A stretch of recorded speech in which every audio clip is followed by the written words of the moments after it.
Hi అండి. ఈరోజు అయితే బీరకాయ తొక్కలతో పచ్చడి అయితే చేస్తున్నాను. ఎలా చేస్తున్నాను మీకైతే చూపిస్తా. ఈ తొక్కలు మనం వేస్ట్గా పాడేస్తాం కదా, ఈ తొక్కలతో కూడా పచ్చడి చేసుకోవచ్చండి. పైన చెక్కేసిన బీరకాయ తొక్కలల్లా నేను తీసి పక్కన పెట్టేసి చిన్న చిన్న ముక్కల కింద కోసుకుని కడిగేసుకుని పక్కన పెట్టేసుకునండి. వీటితో పచ్చడి అయితే చేస్తున్నాను. ఎలా చేస్తున్నాను అయితే మీకైతే చూపిస్తాను. స్టవ్ వెలిగించేసుకుని మూకుడైతే పెట్టేసుకున్నాను. నూనె పోసేసుకుంటున్నా.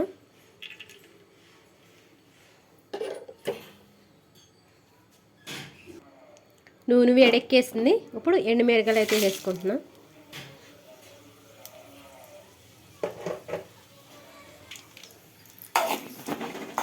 ఎండుమిరపకాయలు వేసుకున్నాండి. ఇవి కొంచెం దోరగా ఏం చేసుకోవాలి.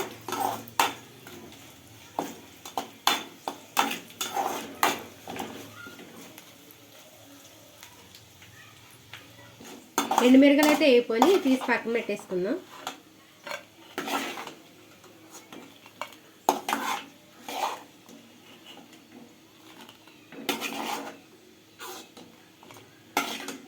ఎండుమిరపకాయలు తీసేసుకుని పక్కన పెట్టేసుకున్నాం.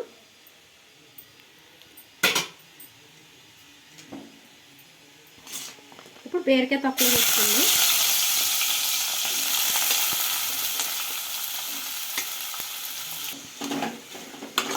ఇదే నూనెలో బీరకాయ తొక్కలు వేసుకున్నాం కదా, నూనె అయితే సరిపోవచ్చు.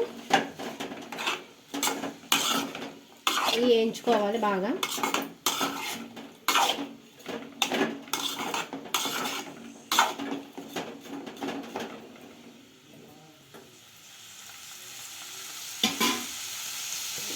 ఈ ఎండుమిరపకాయలు మిక్సీ అయితే పట్టేసుకుందాం. మళ్ళీ చల్లారితే నలగదు.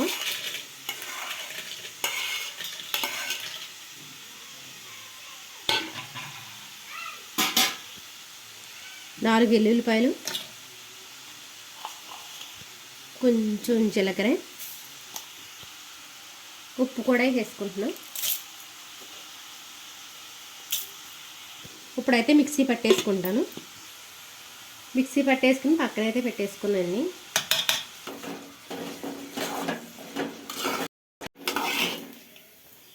ఇంకా యాగాలండి, యాగలేదు ఇంకా. ఆయిల్లో పెట్టుకోకుండా సిమ్లో పెట్టి వేయించుకోవాలి, మాడిపోతుంది. ఇంకా కొంచెం అయితే యాగనిద్దాము.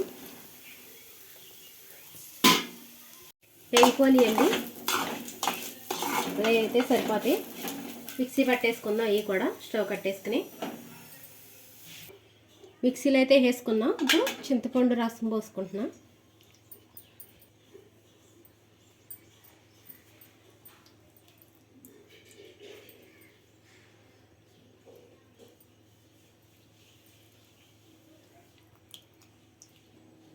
చింతపండు పులుపు పోసేసుకున్నాను. ఇప్పుడైతే మిక్సీ పట్టేసుకుంటాను. మిక్సీ అయితే పట్టేసుకున్నాండి. ఇప్పుడైతే తాలింపు పెట్టేసుకుందాము. తాలింపు పెట్టేసుకుందాం. అదే మూకుడులో నూనె పోసుకొని, నూనె వేడెక్కేసింది.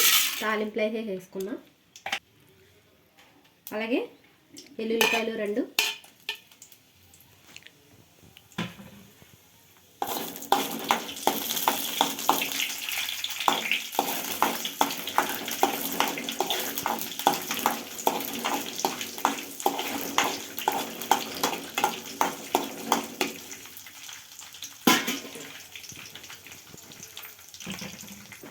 తాలింపులు అయితే వేయిపోయి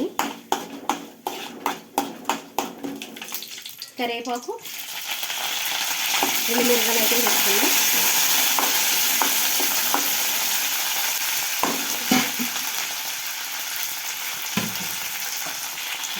జీలకర్ర కూడా వేసుకుంటున్నాం కొంచెం.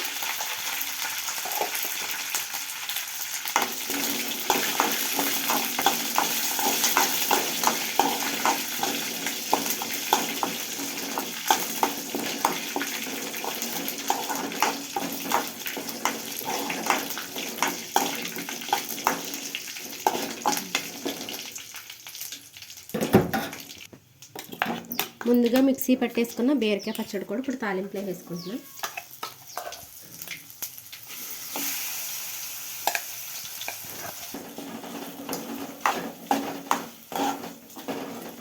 చూస్తా భలే ఉందిగండి పచ్చడి అయితే.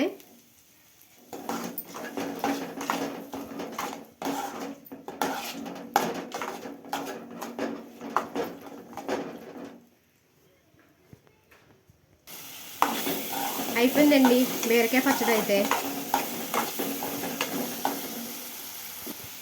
అన్నంలో వేసుకుని తినొచ్చు, ఇటు ఇడ్లీలోకైనా దోశలోకైనా బాగుంటుందండి ఈ పచ్చడి అయితే. అంతేనండి బీరకాయ పచ్చడి.